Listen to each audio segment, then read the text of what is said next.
My visit to Milledgeville, Georgia was like a visit back in time. The smell of it all reminded me that I grew up in the hood. The stories were very different then and now, but they're very much the same. Before I get to explaining the depth of my visit, let us get some definition and understanding of the visit's purpose. I believe definition, wisdom, and understanding to knowledge brings clarity. To keep it simple, the definition of poverty is lacking enough resources for the necessities of life. Poverty line is defined by income. A one-person annual income of $12,490 and a four-person income of $25,750 defines the poverty line here in the U.S. And to define justice for our purpose today, the process or result of using laws fairly judge people accused of crimes. According to the 2020 census, the national poverty rate in the U.S. was 13.4%. A few reasons that have been cited for poverty are the design of the U.S. economic system, persistent economic inequality, stagnant wages, and depletion of resources. Poverty affects the brain and mind. Social economics are gravely affected by poverty and its profound influence in the political justice system as well as politics and justice. Studies have found that students who live in poverty start school behind their peers by 20%. One major contributing factor is improper nutrition that produces tiredness and negatively affects the ability to work. It can contribute to the risk of developing illnesses and other health issues. Research shows how this can change the way children's brain grows, and studies are in the process to see if this negative growth can be reversed. Let us take a moment to enhance our visit with a little of Milledgeville, Georgia history. This town was founded in 1803 and was the capital of Georgia during the Civil War. Population of Milledgeville in 2019 was 18,733. The average income in that same year is estimated at $20,000 a year. Just a few more facts. The poverty rate in Milledgeville, Georgia in 2020, it was 43.9%.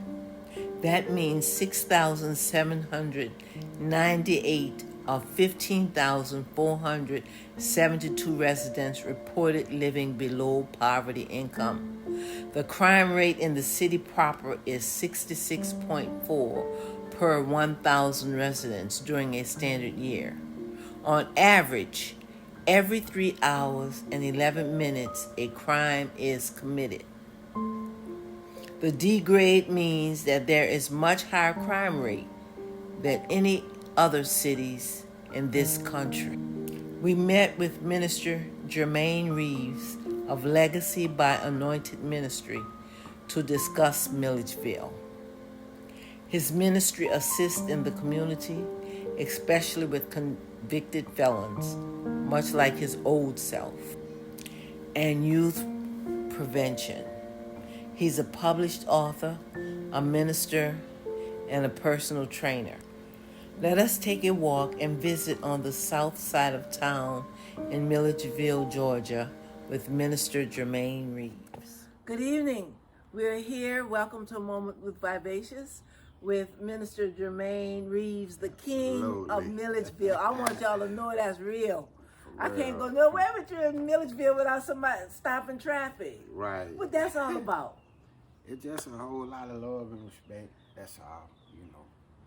I know did so many different things in Milledgeville that, you know, once upon a time, I was part of the problem. Now I'm a part of the solution. So, it's just a part of my motto. It ain't how you start, it's how you end. So I remember when you took us over to the, what do you call it, the cut? well, yeah. It really called Milledgeville Manor, the south side. Uh-huh. And then we had the little place called the cut, right? Where we used to trap, all type of stuff used to go down there. I guess people who need to know what trapping is, right? Well, we used to sell drugs, shooting, all type of stuff. We used to see drug users. It'd be all type of stuff going on in the cut. Like, you go through the cut, you might see a movie. From the drug dealing to folk having sex, to folk shooting up, there was all type of stuff going on in the cut. So what took you to the other side of trapping? Because now you're doing another kind of trapping. What took you to the other side of trapping? Well, the story is from the street to the federal prison. That's what really took me. I did 8.5 years in the federal prison, for selling drugs. And, for the last 8 years, I gave my life to the Lord. I got out with the same type of mindset, trying to catch up. And, I took so many losses. And God had really invested too much in me to just me end up back in prison for the rest of my life. So for the last 8 years, I gave my life to the Lord. So that was outside of the prison, not right, inside that was outside of the prison. And the thing when I tell people about prison, sometimes it's hard to get out. But the hardest thing is staying out. Once you've been in and out of trouble and, you dedicate your life to the streets, the drug dealing, the women's, and you have that how can I say it? For me, let me speak for me. All right. Where I gave him 16 years. I'm 48. I gave him 16 years in my life. So you went in prison for 16? Nah, in and out, and then I end up my last bid in the federal prison, 8.5 years. And the hardest part was staying out. Cause ain't nothing about doing the right thing easy. You see what I'm saying? Oh, well, I'll say that again for me. Look that way. Ain't nothing about doing the right thing easy, but it's worth it. It definitely is. Because it's always trials and tribulation. Because it's a stipulation in the limitation that they put on you. For me, myself, as a convicted felon. And, when you got a federal charge, for me to get it out of my record, I have to write the President of the United States for them to just expand my record. Mm-hmm. And we're in the process of, pardon. So we're in the process of doing all that. But, being a convicted felon, gave him 16 years of my life, I still had the opportunity to be a justice ambassador for the state of Georgia. How that even sound, though? A convicted felon with still my record showing up, and every now time I'm a car passes, almost they're waving, okay? And then I just wanted to tell everybody that we're not distracted from them. Right. And the thing about that, being a justice ambassador, I like it and then I don't like it because it's like tradition. So let's talk about, because we're gonna go forward and then we're gonna go backwards. Okay. So let's talk about being a justice ambassador. What is that? Who that comes under? Tell us. Come up under prison fellowship ministry. It's a platform for prison fellowship where they got. So it's I'm saying ordained, but I just mean it's through the prisons you become an ambassador. Nah, it's through the correctional system. Through the state of Georgia, it's an organization called Prison Fellowship Ministry. Okay, so it's a with state platform where you can go into prison, where you could be a part of the second chant month. You could be a justice ambassador, or you can do anything that's necessary to help you. But the just an ambassador thing is traditional. What does Because that it's mean? just like me and you looking at this camera and reading what you need to say to the Senate on the prompt. So they'll send you their little thing say, And you didn't write the stuff Jermaine that's Reed, on the front. Jermaine Reed say that to the Senate. Nah, Jermaine Reed got something to say about why is it a convicted felon still on the application. Jermaine Reed got something to say, why we ain't got opportunity like everybody else. When we done gave you our life, we done did everything you told us. Now you want us to get out on parole and probation. Now you want us to pay a fine. And if we don't do that, you want to lock us up. And it's not that hard to get a job to pay the fine. Right. But when you're a convicted felon, boom, folk don't want to hire you. So why Jermaine Reed can't write as a just an ambassador? Why we can't vote to take this out, the application, instead of sending ours? Mr. Womack, can you say yeah to a second chance month?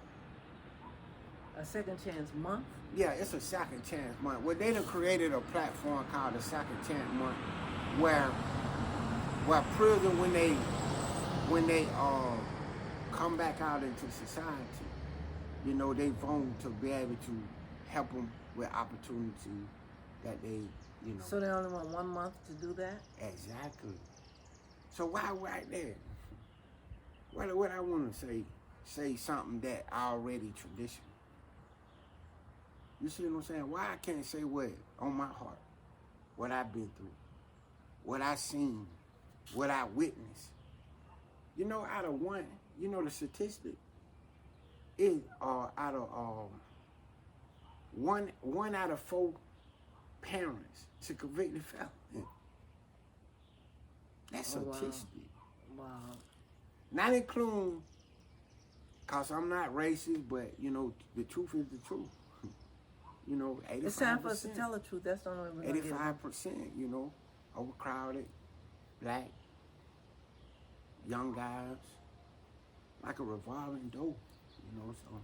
I want to go a lot of places with this, but let me talk about this first, because that's a part of the south side of Milledgeville. Right. What part does poverty have with crime and convicted felons? Wow, that's a good question, but, you know. As best you can answer. To me, I think poverty is a mentality Amen. from thinking that we don't have opportunity. But let's not get it twisted though. You know, it comes with a whole lot of things that we still facing as, you know, black people. When it comes to if we really free. Oh wow! Come on now. We going somewhere. If we really liberated from certain things that they created when you know, from the beginning. Yeah. You know, 430 years of slavery. And then, you know, it just go on how everything that they did, we still here though. You know, they came with slavery. Then they came with the prison system. Then they came with the drugs. But every time we roll, we lost a lot of us, but we still here. And the thing about poverty, you got to break that mentality of what they did to our ancestors. They beat them, they took everything that we created, and it'll put you in a mindset where you think that you're living in poverty, and it'll send you to a place where crime rates are high, you know, single homes and no food, no education, and they'll put you in these parts of town where, you know. So let me talk about this a killing little each bit, other. if I could just write down. I don't know how to mix all this up because it's a lot. Right. But talking about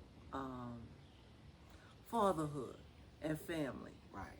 You know, it's the stigma it's a stigma that said black children don't have dads. Okay. But let me say this though. I want to say it because I put this on Facebook. Right.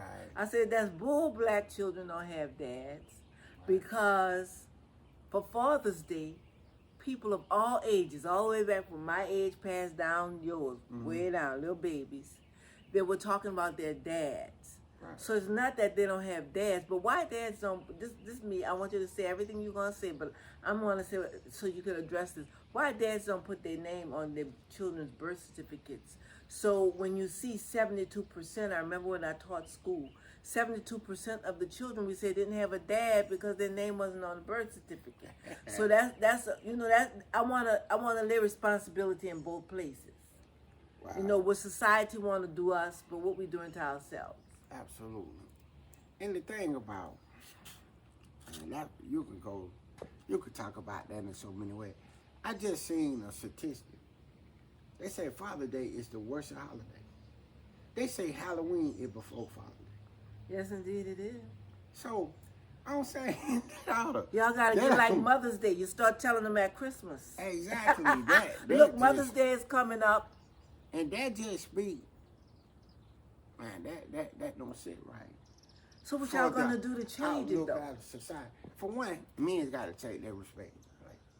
See, we don't let the women's get into, you know, a place where they lean men's, and not saying a woman can't be a leader, but you know, we from the beginning of creation we fell out of our place. And ever since then, there's been a whole turmoil about father. You know, my daddy went there, but that don't mean that I can't break that generational curse from not being there to my kid. One of my kids ain't got my last name. You see what I'm saying? Because I was gone. When she had the baby, I was in prison. Well, I was going to prison. So it ain't about the last name. It's not too late. Yeah, but see, to me, I don't think about the last name. But I'm saying, I said that last name. I think it's about the last name, and I'm gonna tell you why I think it's about the last name. Then I'm gonna tell you why I said that. I think it's about the last name because when you look at that birth certificate, that's how society say, "Where's your daddy?" And 70-something%, like almost 75%, if not more by now, because that was almost 20 years ago when I was teaching. 72% of the children didn't have a daddy listed. So because your daddy wasn't listed on your birth certificate, and there's a lot of reasons we don't, and a lot of people who want to be on government assistance, but we need to get off of that anyway. Right. But anyway, that's deep though. But can I tell y'all something about the birth certificate? Who created the birth certificate? But it still takes you. You know, like no matter what we think about it, right. Okay. It's still the foundation of everything we're gonna do in every place we want to go. If you want a passport to travel, you gotta have your birth certificate. Right. And just like I'm saying, if you have a daddy or not, society is judging it by your birth certificate. So it is significant. Right. It is significant, even though, and you don't have to agree, because everybody's not agreeing with what I'm saying. So if we both saying the same thing, then we're not bringing people up in another thought process. Right. Because you're going to help the people who think like me, and I'm going to help the people who think like you. So it's very important on moments with Vivacious that you come and you say what you feel, right, and how it is. Right. I feel you on that. To me, you know, when you really do the research about the birth certificate, it was created by who? You know, and then the story is that when whoever signed the birth certificate signed you over to the government, your mama signed you over to the government or whoever, and that's just the way that it was created. But do we know that? And we can go in more detail, and it just, but it's the foundation of the CDC. So much of where we're gonna go. Absolutely, and I definitely understand. You definitely want to establish the foundation, because how you going to build a house if the foundation ain't established? So I know what you're saying. My daddy is England, but I'm a Reed. So how that foundation going to stay?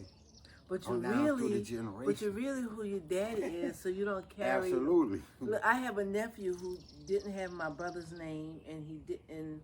And he thought that was unfair.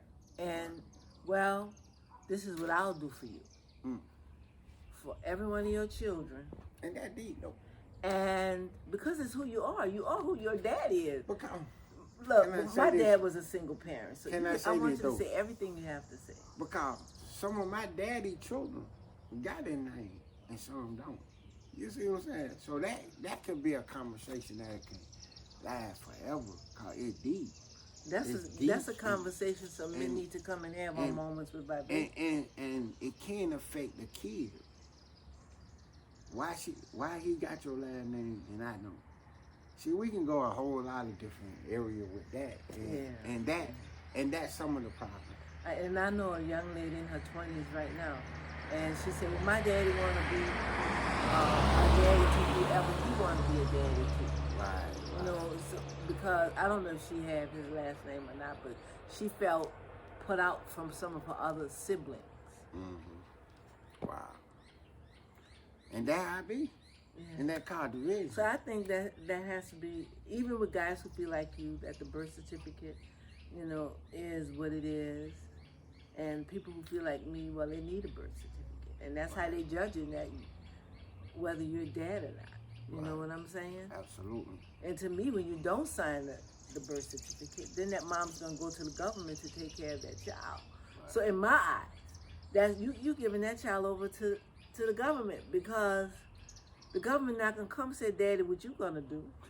They're going to say, Daddy, you can't have no part of this. Right. But that's how I feel.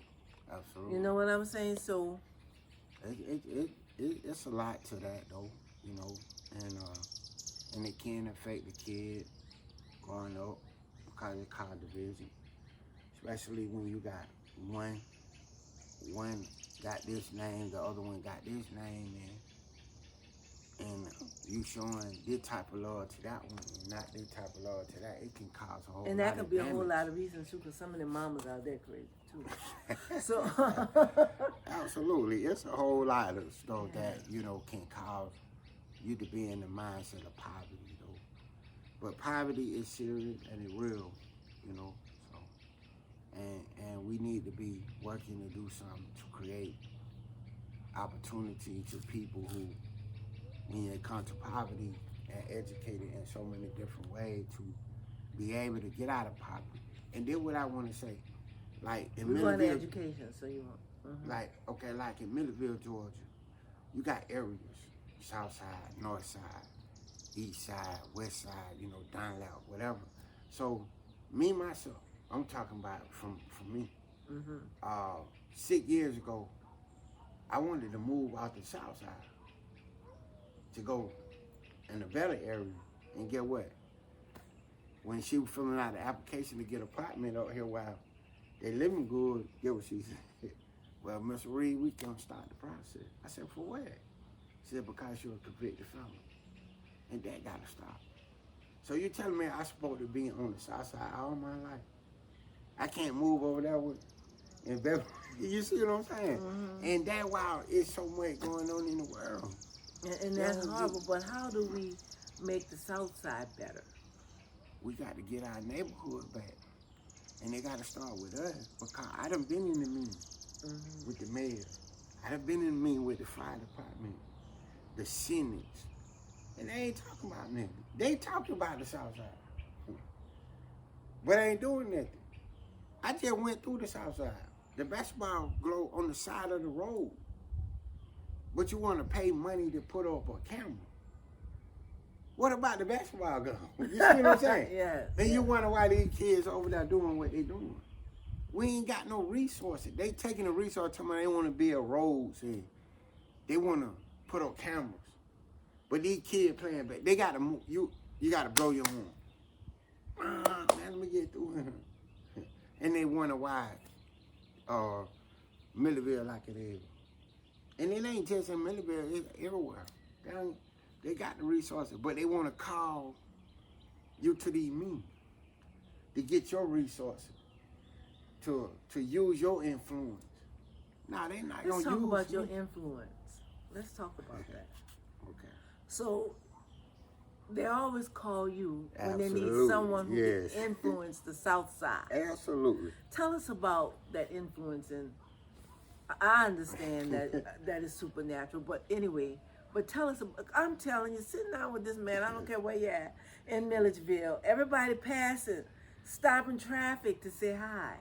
What about that influence? And I want to know not only what about that influence, and I'm not going to interrupt this because I don't have no questions about it. Okay? So I'm not, so that influence and how it works to build your community. Well, you know, it comes from a whole lot of different things about. Because one thing when I was in the street, I gave back. But did I give back the right thing? No, it was time on Christmas I was gaining weight crack. I was gaining weight reefer and cocaine. You know, I understand this might sound bad, but It's real. It's real, and what it did, that's a good dude. Everywhere I go, that's a good dude. Go over there and holler at man, he'll help you. And that's what I did. And it carried on. So how did you help the people? Gave me. You want to come up? Come on, holler at me.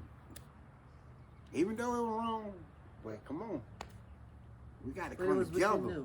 Yeah, but we got to come together to. That was my dream when selling drugs. Bro, let buy our folk did. Let get land. Let buy the apartment complexes and stuff. That was my plan. But you know, it never happened because when you out there in these streets, it's a lot of envy and jealousy. You know, and the influence speak volume. A lot of folk don't like the influence. I mean, you seen the witness of that. A lot of folks want the influence. Exactly. But they don't want to talk about the very thing, they don't want to do the very thing that we were talking about before the cameras start rolling. Right.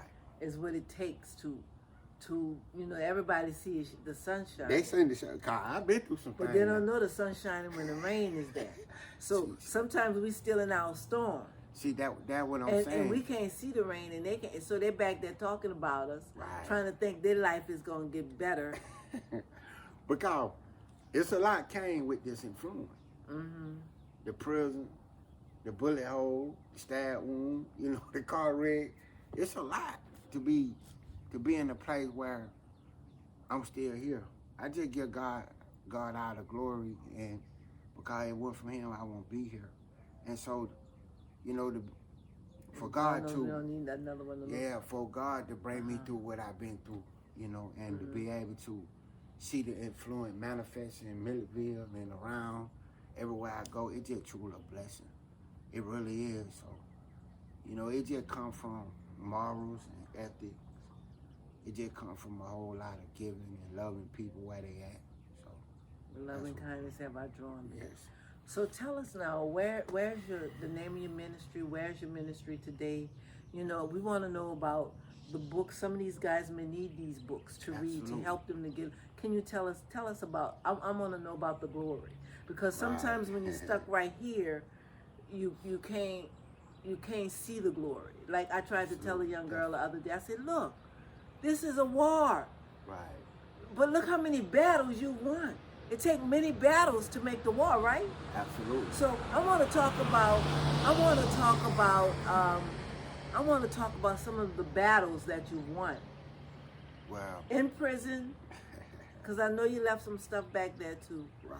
And you know the books that you wrote, the mindset you were in to write those books, and where your ministry is today, and where you plan to go. Okay. Well, the battle that I won when it comes to prison, I had to break the prison mentality. Because one thing I told people, they might lock me up, but they ain't gonna lock my mind up. Oh, say that. I need to say they that. They might lock my body up physically, but they couldn't never be able to lock my mind up. And what was the biggest thing you won? You just said it. I want you to repeat. I won from breaking the prison mentality. You feel what I'm saying? They say prison about to rehabilitate you. Ain't no way. When you go in there, when you got a sentence saying 2000, you looking at your paperwork, it said 2001, and you don't get out till 2009. So from 2001, I had to figure out some things. And then once I figured it out, I gave my life to the Lord, and I broke the prison mentality from that forward on. It was a guy named Dr. Weaver. he was teaching a class called Breaking Barriers. And once I got into a class, I broke a barrier from not going back. It's been 14 years. I'm 48 years old. I ain't never been out since I turned 18 years old for 14 years. That ought to inspire somebody right there. For me to just still sitting here right here, talking it through the camera, 14 years. When I turned 18, I ain't never been out that long. December will be 14 years for me, free. And so from 2001 to 2009, I got in there, I started writing letters. So I created the vision God gave me from prison. You know, my organization called Legacy by Anointing. Say it. Legacy by Anointing Incorporation. And the motto is bring out the greatness in others where you can see the greatness in us all. And that speaks volume about the organization, because, you know, that's what we need to be doing, loving people where they at and bringing out their greatness, using their talents and gifts. And that's what my organization is about. It's about youth development programs. It's about educating our people on all levels of life. You know, not just with the book, know how to count, but financial literacy, know how to be a man and a woman. And I do basketball tournaments, you know, and it got so much more things dealing with Legacy by Anointing. I'm an author, you know, I'm a personal trainer. It's just so many accolades that I just give God all the glory.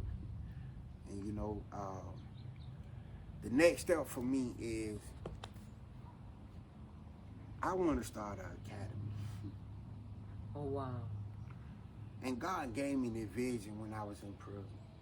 It written, wrote down from the ejected all the way to how much money you need. And I think it'll manifest in the world, and we'll see a whole lot of change. We'll see a whole lot of people who never had opportunity with opportunity, because they'll be different. Because they broke that way of We done thinking. broke a prison. They broke that poverty. We done broke the poverty mentality. We done broke the prison mentality. We done broke the generational curses, because that would gonna make the world better. And developing generational blessings. That's awesome. Absolutely. That's awesome. And we had a talk before. We were taping for my television show. And I asked you this question, and it was so profound, it touched my heart. And I asked you, did you find the treatment you found with the justice system? Nah, see, one thing about the justice system, one thing about drugs, one thing about sexual addiction, any addiction, it ain't where they put you at in the AA or the NA. It ain't where they put you at in prison, how many years. It got to start within. Say that again for me. It got to start within. See, I changed within to be able to break what I had been going through for the last 16 years of my life. So, you know, did the justice system help me? It probably saved my life. You feel what I'm saying? Because one thing I know about God will send you somewhere that you don't want to go to get you where you need to be at in life. You see what I'm saying? Yeah. So it really saved my life from myself. Dealing with me being in the street, you know, the shootout, the drug, the women's, there's so many other things that come with the life I was living. So God said, nah, too valuable for the world. Let me take him and sit him down for a minute, and, you know, and when I did, I changed. I created so many different things, so many visions that I look forward to manifest in the world. And, you know, it's a lot that I can say in it, but, you know, I'm the type of guy that it's time to do. You know, actions speak louder than words. So You know, Absolutely. and my book is called From the Windows of Inspiration Through the Revelation of Incarceration. Letters to the Lord from the Soul of Jermaine Reed. And it consists of me writing letters to the Lord about transition, you know, about change, about what God brought me through to where he got me going. You know, it's volume 2 out. You know, it get republished. And I'm coming out with another book. All right. Real soon. I ain't gonna put that out there, but Yeah, put it out there so they can be looking for it. y'all be looking for the King catalog. Okay, all right. And the subtitle, don't think about reading it twice. Wow, that's awesome. It's wonderful. It's wonderful spending time with you, King. Absolutely. And you know, just to inspire some young men that one mama don't have to. I mean, you know, the numbers of gun violence and gun deaths in America is just outrageous. All of our hearts are so grievous. Right. And we thank God for men like you. Right. It's ridiculous. And the thing that I know about inspiring and ministering and mentoring kids, you know, it comes with the parents. You know, I don't mentor a lot of kids. But next thing you know, they disappear. Then a year later, they in trouble. Then their mama on the call. And you know, the first thing I told them, what happened? You know, you can't always put it on the mentor. Right, exactly. So it gonna take all of us, is what I'm saying. It's gonna take the mentor, the mentee, and the parent. If I don't show up, make me show up. Hold me accountable, just like I'm gonna hold you accountable for bringing it to me. And it'll create change in so many different ways. Because that one thing about me going into the neighborhood, that's the first thing they say, man, where you been? You see what I'm saying? But you know, you can't come every day. Yeah, it take more than me. Yeah. It take more than me, because when you look at the word community, you can't spell it without unity. You see what I'm saying? Yes. So it's gonna take a whole lot of unity. It's gonna take a whole lot of me, you. It's gonna take a lot, the way the condition of the world is. But we can do it. All we got to do is keep pressing and go get more. And stop waiting on these people. You feel what I'm saying? Yeah. I don't want to call no name, because these people gonna say what they want to do until it start affecting where they from. And that's gonna be hard to do, because the police come. See, there you can hear bullet flying all night over here on the south side. But you know, what happened? What gonna change? But over there you don't hear names. You see what I'm saying? But if you do hear, they come. And then something got to be done. And that's just like prime example. This area where we sitting at, Chapel Hall Faith, and they call it Pecan Grove, and their Georgia College them bought a lot of this land out here. You know, they're one of the biggest prison system in the state of Georgia out here. All these condemned buildings, but make a long story short, they were having some out here. And they did a drive-by. Dude came over there picking at them guys from the south side. They chased them down through here, and the bullet went flying. Oh my God. Now they want to have some sit down. Now they want to call out the leaders. Now they want to call out the churches. But 3 weeks later, bullet flying over here in the black neighborhood, you ain't heard nobody. It's all those things.